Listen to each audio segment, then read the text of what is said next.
Hello, fellow Angler alums, friends of the program out there listening. I'm really excited to be back with you for another episode of the Angler Grind podcast. I am blessed to have another alum in this space here today, someone that I look up to, whose kind of family is all involved in angler. Go way back, in really. some ways, absolutely. Yep. Yeah. So I'm really excited to have the owner and founder of Lokal, or Local, I'll let you explain that part, okay. Construction, and also angler alum Logan Kalkowski. So thanks for joining us. Hi, thanks for having me. It's good to be back on campus, be back in this space.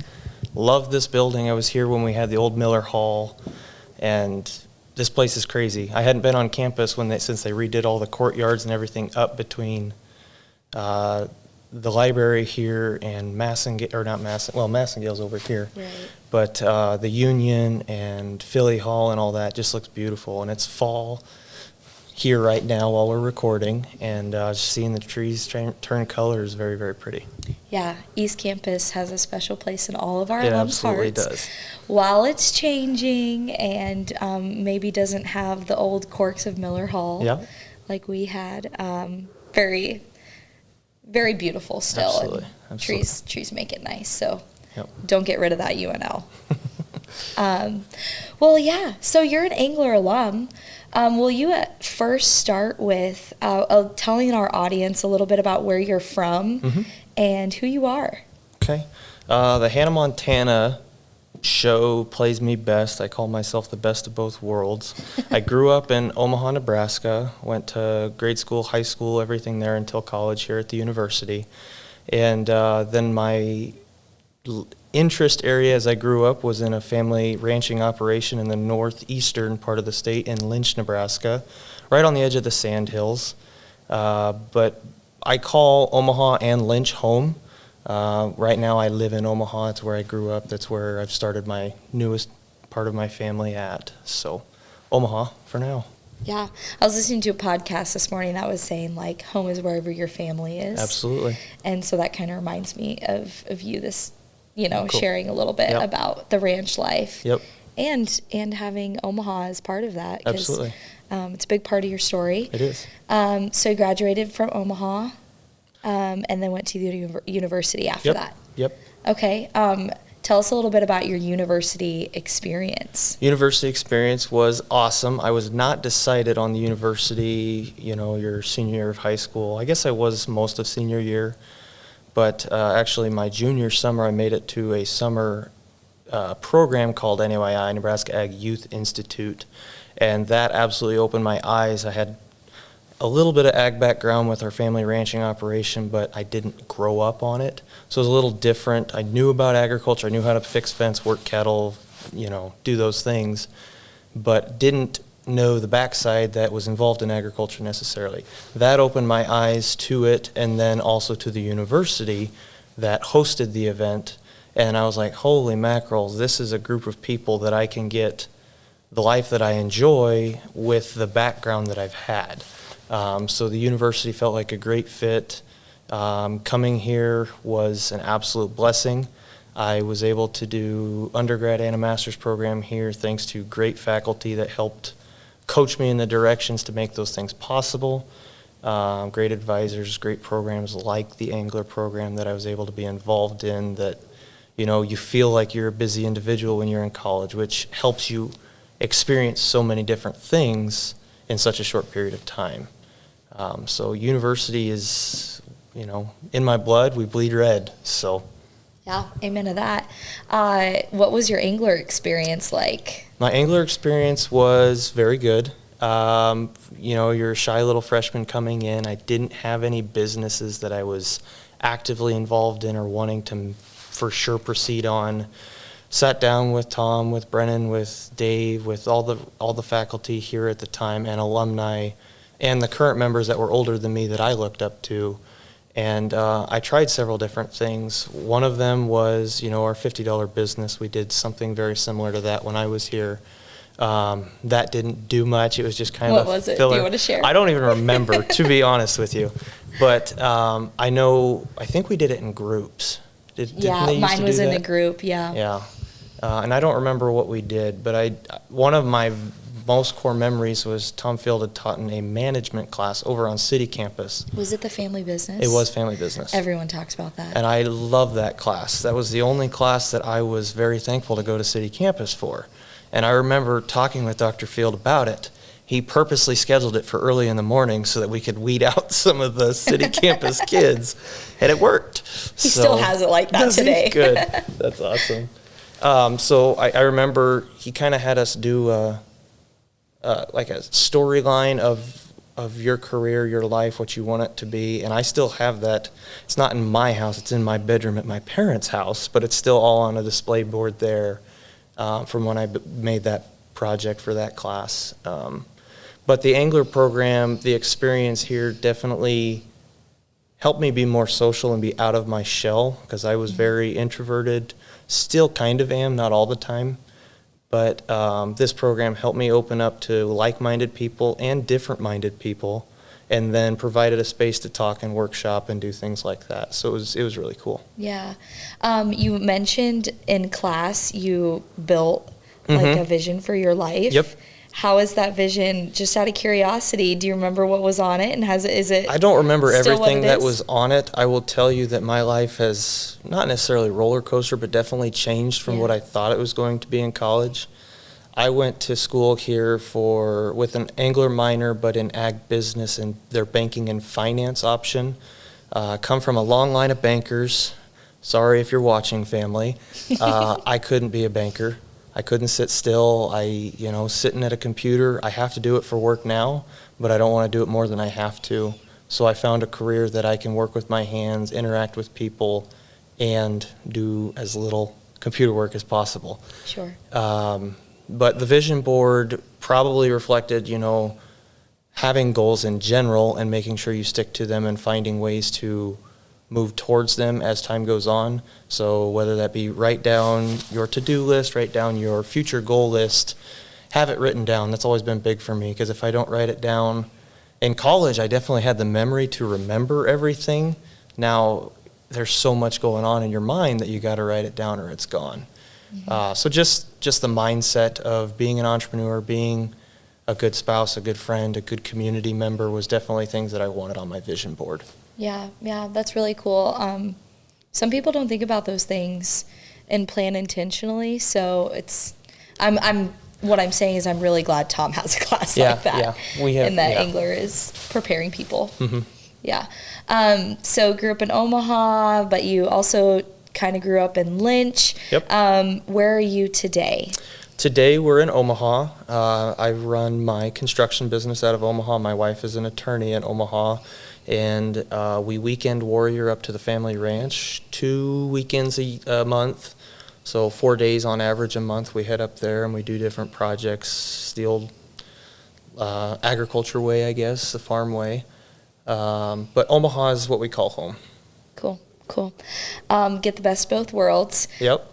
Do you ever see yourself moving out towards Lynch or anything? I would hope that someday we have the opportunity to do that. Sure. We have a really good school system that we are now a member of with daycare for our youngest that's 8 months old, that I have no issues keeping him in there until high school age, and then from there we'll have decisions to make.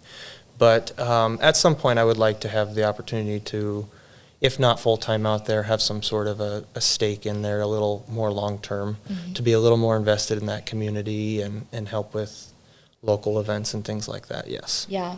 So I know your family, kind of having the ranch in Lynch, is kind of connected to Paul for our listeners. It is. Yep. Will you share that story? Because it's a really neat story. So actually, Paul Angler is the brother to my father's godmother.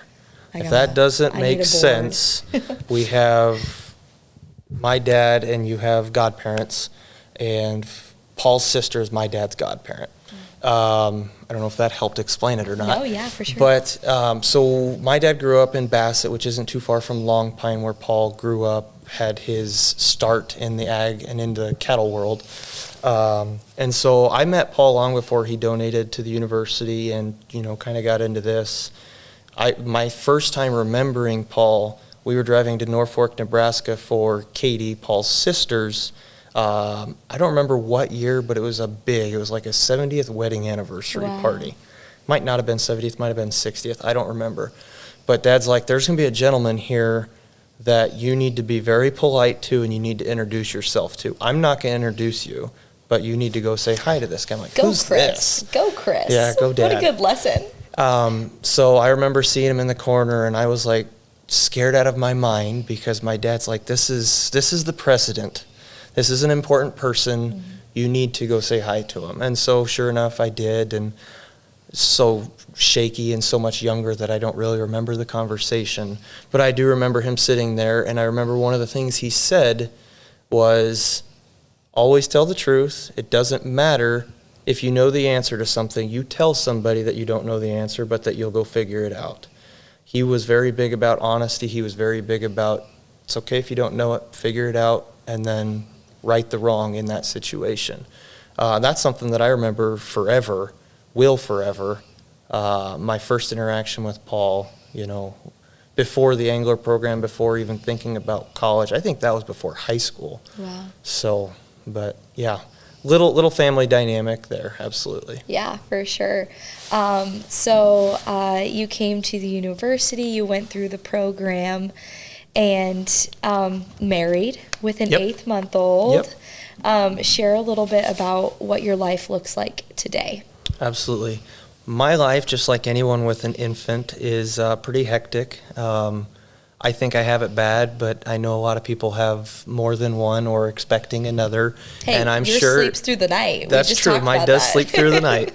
But life is great. Every day we try and keep a schedule for the little one. It's not perfectly possible. But we take our 8-month-old Charles, Michael Kalkowski, Charlie. We take him to daycare every morning, and then my wife or I am able to pick him up. I usually do drop off. It's a little difficult sometimes for Mom to drop him off. Yeah. But we do the daycare. My wife works at a law firm downtown, Baird Holm. She does a lot of corporate work, working with large companies, looking for merging of other companies or subsidiaries. And then I run my construction business, which is primarily a residential remodel company, a little bit of commercial work, a little bit of advising for people looking at buying homes. They'll send me pictures or send me Zillow links and say, hey, if we want to do this, is it possible? What would it cost? So that's not a huge part of my business, but I do it for some people that have an interest in something, and I do my best to have quick turnarounds for stuff like that, because I'm sure they want to know, before they put an offer in and so forth like that. But daily life, typical young married couple, I would say. Not a lot of time to ourselves. We do our best to make time, but busy with work. We both don't have a 9-to-5 job. We're both working most evenings, take care of the kiddo, put him to sleep. Right now, he is sleeping through the night, which we're very blessed for. We can get him down anywhere from 7 to 8:30, and he'll usually sleep till, it depends, 5:30, 6:30, somewhere right in there. And then it's get him ready, get him to daycare, go off, do our thing, pick him up, baby food, bath, bottle, back to bed. And we don't spend a lot of time with him right now, but we have the weekends with him, which is really nice. You got it figured out, though. I don't know. We're trying. I don't know. I'm thinking of the parent out there who's listening right now that is like, my child does not sleep through the night. We're very lucky. I will be that way here very soon. So what's your take on how to get a kiddo to sleep through the night? Have a spouse that's amazing, number one. The other part is you got to be patient with them. I mean, it's definitely difficult. We had a lot of sleepless nights of, I don't know that my wife slept in the same room for, several months right after the birth, just because he wasn't happy, or we wanted to make sure someone got sleep, which I think is very important. It's difficult to not necessarily be in the same room depending on your home situation, but that allowed one of us to, we basically took a shift till midnight. Somebody had the first half, somebody had the second half, and that definitely helped. And then from there, I honestly, it all is a blur. I don't remember how we got him to fall asleep. Same. It just happened. It just happened. So, yeah. But we're happy it happened. Right. So. It's sleep. Not having sleep is definitely not I just couldn't. So, well, cool. I am so glad to hear part of your angler story, because I know when I was a student, we were kind of overlapping for just a minute. We were a couple of years, yep. Yeah, we overlapped for just a minute. What was one of your fondest memories in the program? Ooh, what's the tech part of the entrepreneurship program that the college business had? They had a space down in the Haymarket.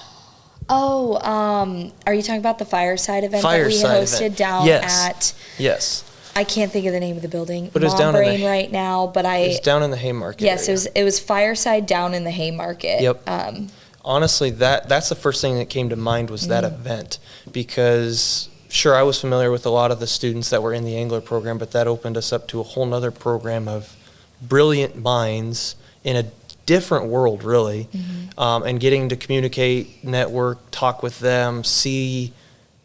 The world is so much bigger than we think. It's bigger than you, it's bigger than me, it's bigger than this building.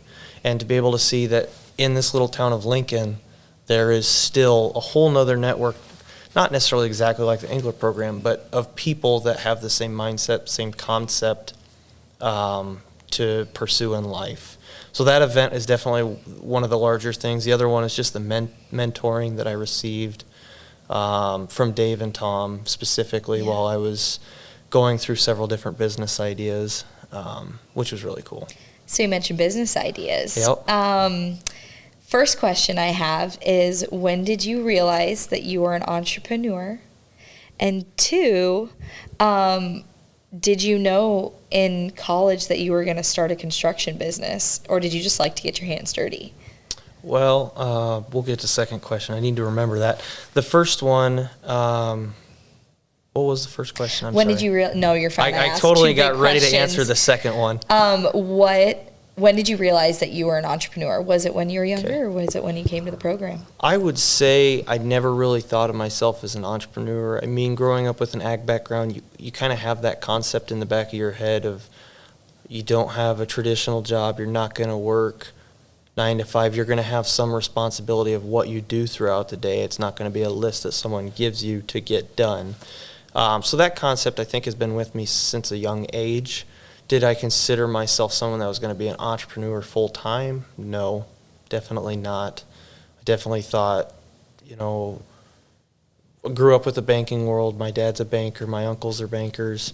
They have a job that helps pay for things, helps keep life organized, and then they can do the other stuff on the side. That's kind of how I had originally envisioned my life.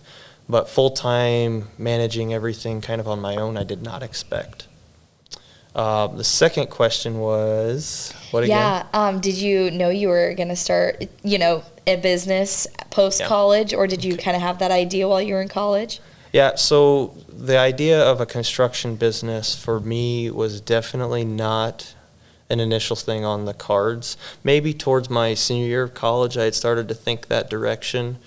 I was more into kind of the plant science stuff for a while. Was really intrigued by cover crops.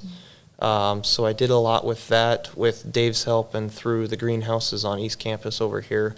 Wanted to look at how could we change the maturity timing of cover crops so we could have them in standing cash crops.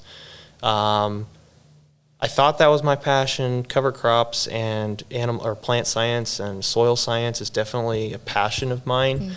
But there's a lot of science. There's a lot of big companies that I would have to work with to make something physical for that.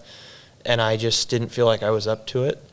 I'm sure the idea would still do very well somewhere or somehow someday. But I probably am not the one to lead that charge. The construction thing wasn't necessarily high on my radar. Growing up in agriculture, as a lot of us in the program have in some capacity, you know how to work with your hands, get dirty, things like that. So I always wanted to tinker. I've always liked to tinker, whether it's, fixing a small engine or building a prop for someone else or building a little chest or something like that. I always enjoyed that. Doing it full time for a career was definitely not on the radar. And then things just kind of happen. So, but I wouldn't change it right now. I remember when I saw a Snapchat story, and all of a sudden it was like you building all of these things, and then one day I saw a Facebook post, right? Or probably. Did you have a business page for it? I do. I don't keep up on it, but I do have a business page. That's where I saw it, and I remember everybody around the space was like, "Oh my gosh, Logan started a construction company." So share the story of the start of your construction business. You bet. So I think local construction truly jumped off in 2022, but the real starter of it probably happened 2019. I was in the middle of my master's program, was actually working for a faculty member at Philly Hall, Dr. Jeff Stokes, and I was doing a grad school class. He invited me over for dinner at his house because he doesn't live too far from campus. We got to talking. He's like, well, when you're bored in the evenings this summer, do you want to come drywall my garage? I was like, I've done a little bit of drywall. I'm not a big fan of drywall, but this could be a nice little chance to make a little money and give me something to do and not twiddle my thumbs all summer long doing research. And so I did that for him, and I was kind of like, you know what, I kind of enjoy this. Not necessarily drywall, but I enjoy working with my hands, doing this, thinking through, okay, I need to have this many materials, I need to have this much time to do it, I need these tools to get the job done. I like that concept of thinking through what's it take to make it happen, and then actually doing it as well. So that kind of got it rolling, and then COVID hit. And I had the opportunity to move to our family ranch during the calving season while I finished my thesis for my master's program. And there I helped calve our family livestock herd. And then also towards the end of that, I still had a little bit of my research to do. So I ended up going on with a local contractor to build a custom house in the area that I'd met through. He's kind of a family relative. So I helped build that custom house, and that's where I was like, this is fun, this is awesome, I could do this day in, day out. The crew's silly and fun, and I can make this happen. So how do I make it happen? So I worked with him, worked for the family ranch, back and forth, full days, just like all ag kids are. And then I got married in January of 2022 in Omaha to my lovely wife, Katie. And we moved to South Bend, Indiana. She was going to law school at Notre Dame, and I moved out there with her after the wedding. And I went out there without a job, without a plan, kind of like, what am I going to do? So I got on the internet and I just started searching for jobs, specifically in the construction, where I was like, well, here's a good opportunity for me to learn a little bit more, with the intention of when we go home, because we had both planned to come back to Nebraska, trying to go on my own. So I found a company, MCB, Mike Chakowski Builders, that was in a town about 45 miles south of South Bend, Indiana, where we were living. And I interviewed there. I interviewed at 2 other places. The other 2 places found out that I wasn't going to be there for very long. So they said, yeah, we're not interested at this time, but thanks for thinking of us. If you were going to be here longer, we'll have a different conversation. And so that was a little bit of a bummer. And actually, MCB was the last one I'd reached out to. And the owner was at some conference in Las Vegas called World of Concrete. And so he didn't answer the phone. His wife did. And she's like, we're not hiring, but you sound interesting. Let me give him a message, and I'll have him give you a call back when he gets back in town. I was like, okay. Well, here I am sitting around. I think it'd been 11 or 10 days since Katie was back in classes, and I was just kind of sitting in the house we were at, just twiddling my thumbs, not doing a whole lot. Trying to figure out what I'm going to do. What am I going to do with myself? And he called me back the following Monday, and he's like, well, yeah, let's meet up. Let's have a conversation. Well, I don't know if you're familiar with where South Bend, Indiana is. It's on the opposite side of Lake Michigan, and they get smacked with snow. And he does commercial snow removal. And I've done commercial snow removal since before I could drive in Omaha for a friend of mine's lawn care business. And so he found out I could do snow removal, and he figured he could teach me the rest. He hired me, and I started the very next day because there was a large snowstorm that was coming. And so that worked out really good, and then that turned into a great experience for me. He is a huge mentor for me today. I call him probably once or twice a month, and I text him probably once or twice a week. But we primarily did concrete construction, so a lot of concrete pours for commercial spaces, and then he specialized in egress windows. So cutting into the foundation of a basement in a house and putting a fire escape or a legal bedroom window into basements. And so we did a lot of those, and we got really good at it, or I got really good at it. He was already really good at it. But that definitely opened my eyes to how to run the business, because we talked a lot about the financials of it. You know, you can do what a lot of construction companies do and take on debt, buy a lot of equipment, make it happen, hire a lot of people, employ a lot of people, and then run off of a line of credit. Or you can run it as a cash business and try and save up a little bit and then manage everything through cash flow and do things like that. So definitely learned a lot from him, a lot of business mindset, a lot of customer interaction, management of time he was really, really good at. So from there, my wife graduated from Notre Dame, and then she studied for the law exam, the bar exam in South Bend. So we stayed there. So I lived there for 11 months. She did 3 years. 10 months. Because we were back before the end of the year. Moved back. We moved into my in-laws' basement for 3 weeks before we bought a house. And in that 3 weeks, I went through and I was like, okay, here's the plan. Here's what we're going to do. I didn't necessarily write out a whole business plan per se, but I was like, before we had moved back, I was already talking to some local family friends about, hey, I'm moving back, potentially thinking about doing this. Do you have any projects or know anybody? My wife's uncle owns a speech pathology building that they were expanding into the next bay over. And so when we got back, that was my first job. I didn't have a license necessarily, didn't have a business account or anything set up yet. I was like, I'm going to find, here's a job, here's some work, I can do this, I know what to do. So started that while I lived in my in-laws' house, was running the business out of the back of my pickup, tools and everything there, out of my in-laws' garage where I kept everything, and then materials on the job site. That job, was getting close to wrapped up, and filed for a LLC, opened a bank account, got commercial insurance, and started the process of getting a contractor's license in Omaha. And from there, the rest is history. We moved into our new house.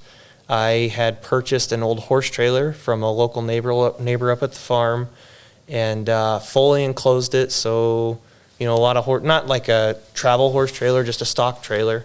Had all the open sides. I closed all that off, wrapped it in aluminum, painted the trailer, got it all spiffy, pretty, or I thought it was.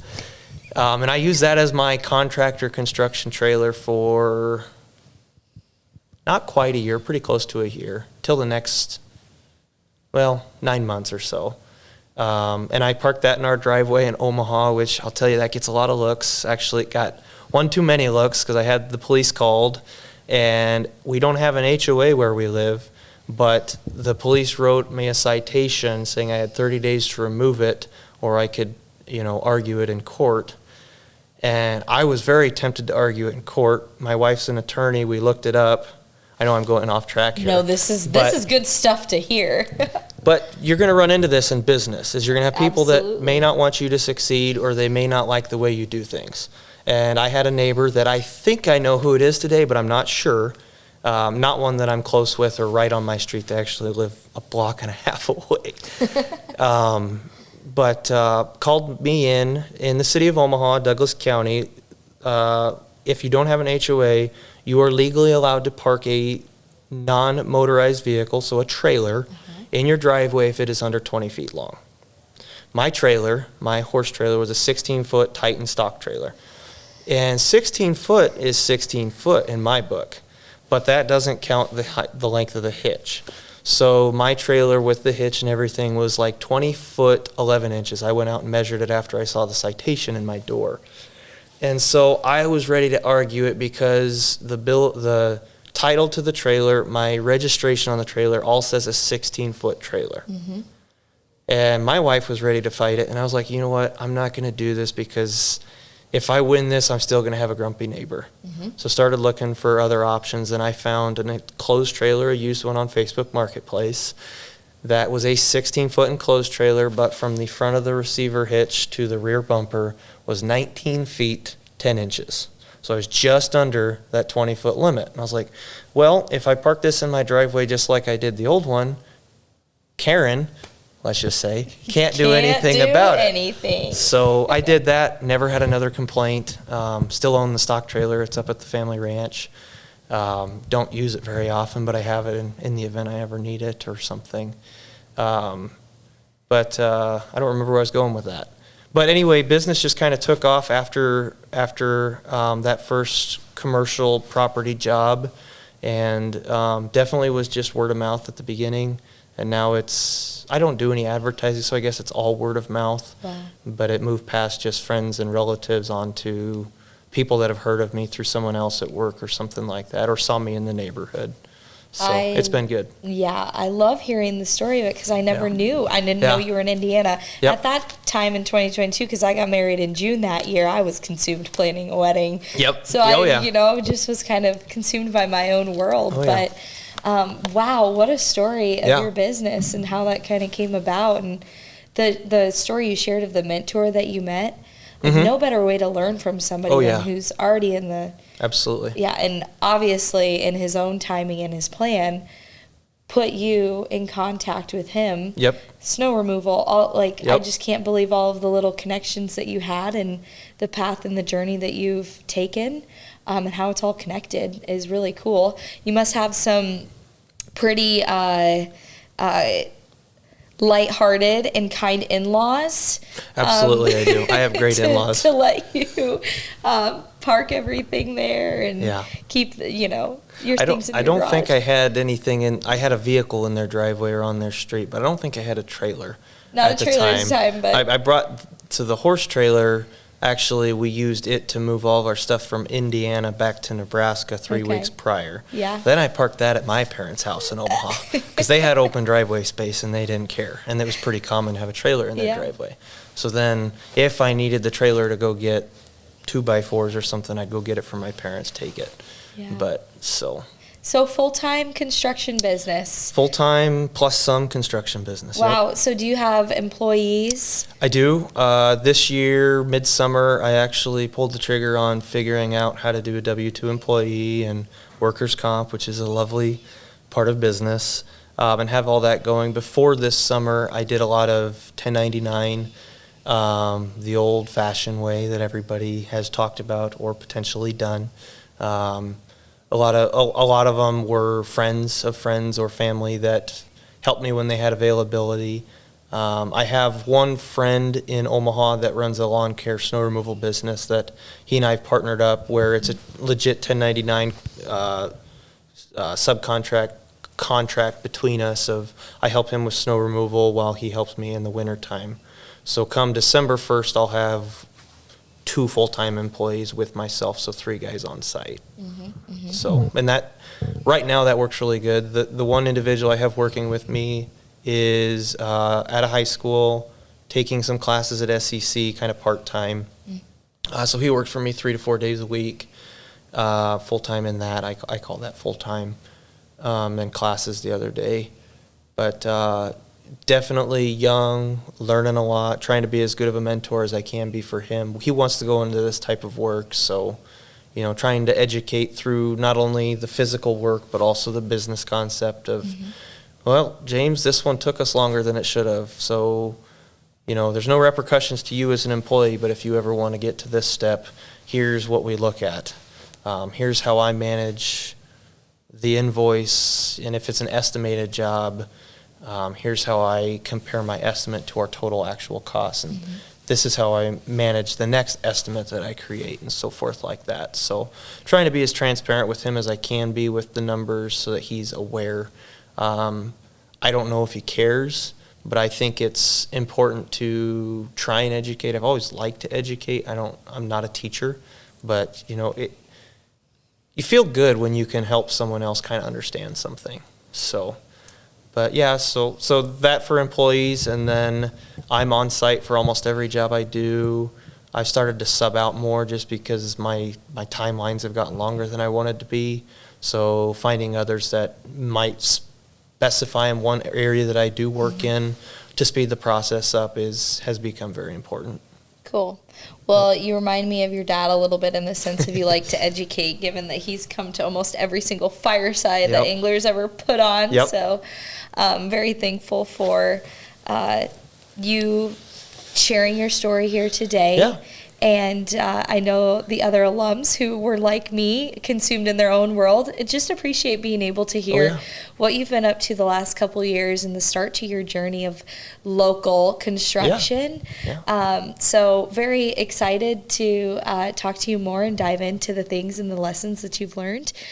So tune in next week, everybody, to hear more from Logan. He's got some really good ideas and lessons and just pieces of advice of things that he's learned along his way. So thanks for being here today. Well, thank you. Thank you for sharing your wisdom. Well, thank you. I appreciate it.